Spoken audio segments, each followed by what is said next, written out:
ನಮಸ್ತೆ ವೀಕ್ಷಕರೇ, ಜೋಳದ ರೊಟ್ಟಿ ತಿನ್ನುವುದರಿಂದ ಆಗುವ ಲಾಭಗಳು.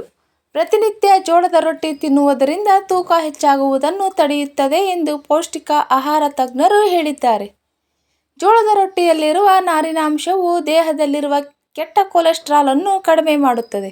ಇದಲ್ಲದೆ ರಕ್ತ ಪರಿಚಲನೆಯನ್ನು ಸುಧಾರಿಸುತ್ತದೆ ಮತ್ತು ಸಕ್ಕರೆ ಮಟ್ಟವನ್ನು ನಿಯಂತ್ರಣದಲ್ಲಿರಿಸಲು ಸಹಾಯ ಮಾಡುತ್ತದೆ.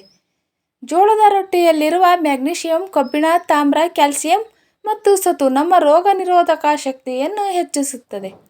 ಮಲಬದ್ಧತೆ ಹೋಗಲಾಡಿಸಿ ಮತ್ತು ಜೋಳದ ರೊಟ್ಟಿ ರಕ್ತಹೀನತೆಯ ಸಮಸ್ಯೆಯನ್ನು ಕೂಡ ಹೋಗಲಾಡಿಸಲು ಸಹಾಯ ಮಾಡುತ್ತದೆ.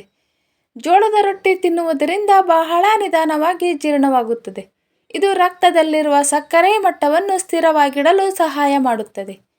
ಮಧುಮೇಹ ಇರುವವರಲ್ಲಿ ಇದು ರಕ್ತದಲ್ಲಿರುವ ಸಕ್ಕರೆ ಮಟ್ಟವನ್ನು ಕೂಡ ನಿಯಂತ್ರಣದಲ್ಲಿಡುತ್ತದೆ. ಹಾಗಿದ್ರೆ ಖಡಕ್ ಜೋಳದ ರೊಟ್ಟಿ ತಿನ್ನುವ ನಿಮ್ಮವರಿಗೆ ಈ ವಿಡಿಯೋ ಶೇರ್ ಮಾಡಿ.